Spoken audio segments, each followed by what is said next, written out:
guys, this is Abhishek from GadgetsReviews.com, and today we are here at Mobile World Congress 2014 at the Gionee booth. Last year as well, we were the first one to actually cover the Gionee phones over here. They had a pretty small booth, but this time they have a pretty big booth, I would say. And we have the Gionee eLife S5.5 with us. And this device is the latest flagship phone, which is going to come in India very soon. It is going to come in India by March. It is going to be launched by March, and by April you will see this device selling in India. So in terms of the hardware specification, this device is a successor of the Gionee eLife E7. When we take a look over this device, as far as the build quality is concerned, the build quality is awesome because it is actually made up of metal. The outside chassis is actually made up of metal, and we have done a different video altogether where we are showcasing how the phone is actually being manufactured, especially this phone, and how does the actual outer frame come out to be and how does it get made, and then how do they actually put the complete chip components and other things onto the phone. Now taking a look over the phone, we can see that there is a fine grill, which is the chassis of the phone, which is holding the phone together, and there are two glass, one on the front and one on the back side. So this is the black version which we have. This device is also available in white and some other colors as well. And before we talk about the color comparison, let's take a look over the build quality. So the build quality, if we take a look on the edges, we see a metal frame which is actually made up of aluminum or some other material, I don't know, but it is very light in terms of the overall weight. And then at the back side you have glass, and this glass is not a normal glass. It is a Corning Gorilla Glass 3 which protects the device from any kind of scratches, and it is also you can say shock proof to an extent as well. Especially it is that strong. If you actually do it like this, it won't break, and again it will also survive some drops as well. Again, accidental drops, not intentional. When it comes to the front has the display when it comes to the glass, and this is also Corning Gorilla Glass 3 protection which we have on the front.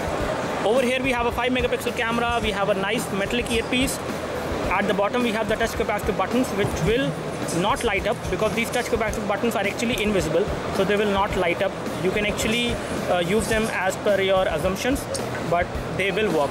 So the touch capacitive buttons does work, and they are actually hidden on this phone to maybe they actually don't want to show these buttons. But again, let's see how does it come out to be when it comes to the Indian version, which we will see in India. They might actually show the touch capacitive buttons. Over here we have the power and sleep key. We have the volume rocker, which is a metallic button. You have little bands over here on the frame which are actually for the antenna and radio signals. On the top you have the micro USB port for data syncing and charging. At the back side we have the glass, and over here we have some kind of metal which actually holds the camera. The camera is a 13 megapixel camera on this device, and you have LED flash and a secondary microphone. Over here you have the SIM tray, which will accept a micro SIM, not a normal size SIM card. Over here on this device at the bottom you have the 3.5mm audio jack. You have a primary microphone, the secondary microphone is over here, and then you have another rubber band to actually for the signals. So when it comes to the loudspeaker is actually at the back side at the bottom. Now let's compare both these devices in terms of the color.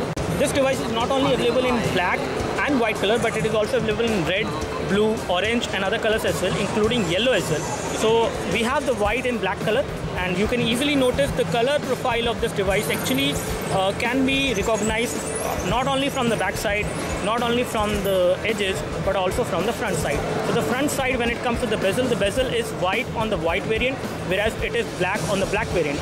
As far as edges are concerned, the edges are kind of golden over here on the white version, whereas they are kind of grayish, and again both of them are matte finish and very good in terms of the build quality.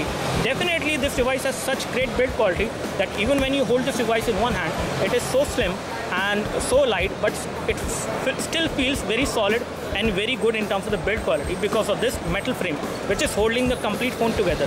As far as the front is concerned, you can see that both these devices have the proximity and ambient light sensor, the earpiece, the front camera, 5 megapixel camera. On the edges it is like this, at the bottom it is like this. As you can see, the 3.5mm audio jack and the primary microphone and the bands for the radio signals and other things.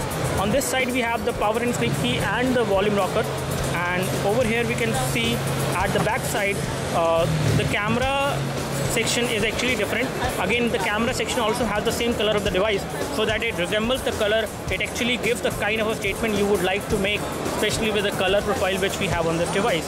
And this device, when it comes to the built from the front and the back. The front and back has glass, whereas the edges have aluminum, and it is some kind of aluminum alloy which this device actually has. As far as the weight of this device, we are not sure about the exact weight of the device, but when it comes to the thickness, it is 5.5 millimeter. So this is the most thinnest phone which I have seen till now from Gionee. Let's see when it comes to India and at what price actually it comes to India. When it comes to the version of Android which you will get on this device, the version of Android which will come on this device is going to be 4.2.2, and this is how the UI look like. And again, the UI which we see on this device is again the kind of UI which we have seen on other Gionee phones as well. And once we take a look over the UI, this is how it looks like. When we take a look over the settings as of now, let me just go into the settings. These are all the toggles which we can see on the notification screen. Once we go into the settings, let me just show you the version of Android. So the version of Android which is there on this device is 4.2.2, and once we come out from this and take a look over the storage scenario, so this device has 16 GB of internal storage, and out of which approximately 13.04 GB is available, out of which system available storage is 1.91, whereas the phone storage memory, where you can actually install applications, store picture, videos and other data, that is 11.13 GB, which is available on this device. When it comes to the micro SD memory card, this device, because of the slim profile, does not have a slot for the micro SD memory card, so you cannot expand the storage, just like the eLife E7. And this device is the successor of the eLife E7 because it has an octa-core processor, whereas the eLife E7 has the Snapdragon quad-core processor. It has an octa-core processor, 1.7 GHz, MediaTek 6592 is the chipset, and when it comes to the RAM, it has 2 GB of RAM. Let me just show you the RAM scenario as of now. So once we go into the apps, and if we take a look over the running applications which are there in the background, so as far as running applications are concerned, we have like 2 GB of RAM, and out of which around 1.14 GB is being used, whereas you have around 464 MB of RAM which is free, and the device is still very responsive. There is no problem as far as the device response is concerned. You do have some additional smart gestures as well on this device for the smart dial, smart answer and pause alarm, and all these gestures will work on the basis of proximity sensor. When it comes to the battery, you do have an additional option over here which actually allows you to check the battery, and you can enable the CPU power saving to actually have more battery backup on this device. You also have GPS navigation supported, so you can use this device for GPS navigation without any issues. And then when it comes to the display, you should also have the automatic brightness supported. So automatic brightness is supported when it comes to the wallpaper. Let me just take a look over the wallpaper. So the wallpaper is going to be the live wallpapers and static wallpapers. Video wallpapers by default are not supported, but again you can make them supported in case you want to use them for the device. Now when we take a look over the other settings of the device, let me just go to the settings now. So once we go to the settings again and take a look over the other scenarios, we do have support for tethering. So you can create a portable Wi-Fi hotspot using the 3G internet. You have USB tethering supported, WLAN and WLAN direct, that is Wi-Fi direct, is supported, and VPN is also supported on this device. When we take a look over the other things, you have international roaming supported, suspend button. Again, when you turn on the suspend button, you will get this menu in case you don't want to use the touch capacitor button from the device. When we take a look over the sound settings, this is how the sound settings look like. So in all, this device looks pretty good in terms of the overall form factor. When it comes to the application which come pre-installed, these are all the applications which will come pre-installed, including Charm Cam, which is a kind of a beautification camera application. You have File Explorer, and you also have some other applications like calendar, email. You also have Torch, FM radio come pre-installed, App Manager is also there, and then you have Sound Recorder, Power Manager. So all these applications are the applications which will come pre-installed on this device. Pretty sleek application. The kind of UI it has is also simple. Let's take a look over the phone dialer. This is how the phone dialer look like, and again the phone dialer does not have the option of making a video call, which we can tell you as of now. As far as messaging application is concerned, the messaging application has also been optimized. It is not stock Android. Everything is like optimized on this device, just like we have seen on other Gionee phones earlier. When we type on this device, it also gives you the suggestion on the top, which you can select in case you want to. And when it comes to continuous input, the continuous input is not supported on this device. That is something which we can confirm. And again, let's see whether it can be supported in future, but as of now it is not. When it comes to the display is 5-inch display, so you will not face any problem while typing on this device in the portrait mode or in the landscape mode. There should not be any problem. Let's take a look over the other applications.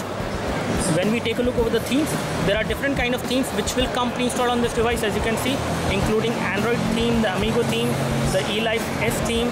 So you can apply any of these themes as per your own preference, and the overall iconography, the look and feel of the device will get changed, the UI will get changed as you have just seen. So you do have a power manager as well, which will again help you to have more battery backup on this device once you actually configure these settings under the power settings, the power saving application, as you can see, including the night power saving mode, auto clean mode, and some other options which you can check. So power saving mode is also there to actually have more battery backup on this device. As far as battery is concerned, the battery on this device is a 2300 mAh battery, which is not too great, I would say, in terms of the overall battery size, but again it should be good. We will check out once we do the full review of this device. So we were expecting at least 3000 mAh battery, but maybe because of the thickness of the device is very low, and they have actually made this device very thin, and it is very light as well. You can easily hold it with 1 or 2 fingers actually, and you won't feel the weight of it. So this is one of the lightest device which we have seen from Gionee especially, so which is definitely making it different from the other phones which we have seen from Gionee. As far as the OTG is concerned, this is going to be the first phone, I guess. I'm not sure about the eLife E7, but this is going to be first phone. If eLife 7 does not support OTG, then this is going to be the first phone which will support OTG. And previously all the phones which we have seen from Gionee, they were never used to support OTG feature, but this one supported. You do have sound recorder as well. You can create folders as well, as you can see. So in all, this device looks great. Let me just take a photo of my other phone. We have the Lenovo Vibe Z, and check out how the overall quality of the device when it comes to taking a photo. Let me just increase the brightness of the device to full so that we can have an idea about the overall quality of the photos. So once we go over here, and if I take a photo as of now of this phone from this device, let me just launch the camera UI. So this is how the camera UI look like, and let me just take a photo as of now. You do have autofocus and tap to focus supported within this camera UI, and it does focus whenever you take a photo. As far as photo settings are concerned, you do have a capture mode, which is the normal capture mode. You can actually take vertical panorama shot, V shot as well, touch shot as well, smile shot is also possible. The picture size maximum is 13 megapixel, as you have seen. When it comes to HDR mode, you do have HDR mode as well, and you also have the panorama mode supported. When it comes to the other settings, when we take a look over the video settings, let me just go to the video mode. So once we go into the video mode, this is how it looks like, and once we check out the settings in the video mode, the video quality is set to high, which is the 720p video, whereas if you set it to fine, you can actually record high definition video from the rear camera. And the front camera, let me just show you the view from the front camera first of all. So this is how the view will look like from the front camera. The front camera looks pretty good, I would say, in terms of the overall video feed. You can do a high definition video chat from the front camera, and the front camera on this device is a 5 megapixel camera, which gives a decent clarity when it comes to the video. Let me just toggle to the, okay, so there is a rear camera activated now, and let me just take the photo as of now of this phone so that you have an idea about how the overall clarity of this device when it comes to taking a photo. Okay, we already took a photo, so let me just review that one. I forgot that basically. So this is how the photo looks like, and this photo is looking pretty good, I would say.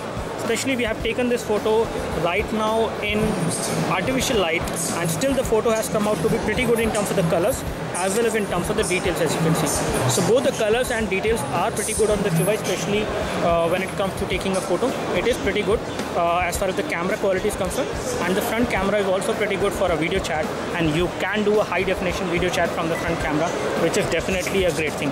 As far as other things are concerned, talking about this device on the whole, this device feels like a very premium device. The kind of color option you will have for this device are also looking good, because they can be actually recognized from the front as well as from the back side, and the device in all, in terms of the build quality and the looks, is looking very, very premium.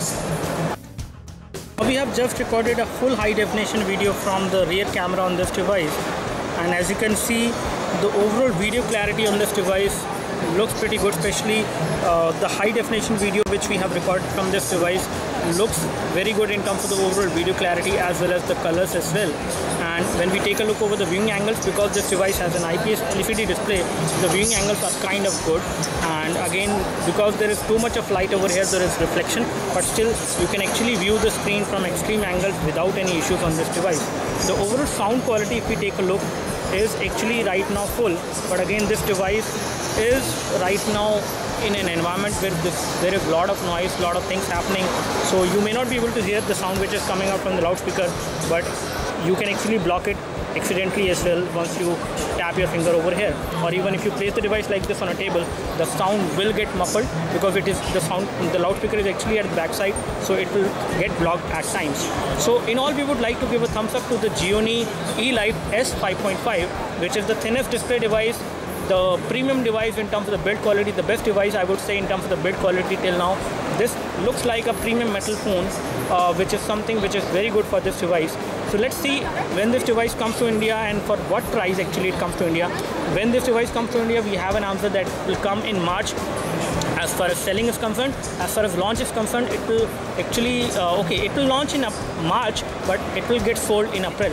So in March it will come to India, and let's see at what price it comes to India. Hopefully it should be less, but again it may not be that less which you can think of. It should be priced in between 25 or 30,000 rupees approximately. Let's see what does Gionee actually set the pricing for this device. But I really like this device in terms of the overall build quality and the form factor, and the kind of look and feel it has is quite premium as well. That's all from us as far as the quick hands-on review of the Gionee eLife S5.5. Do let us know if you have any specific question for this device. We would love to help you. You can like this video help you by clicking the like button below.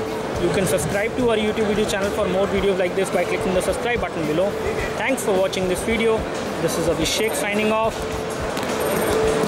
Thank you.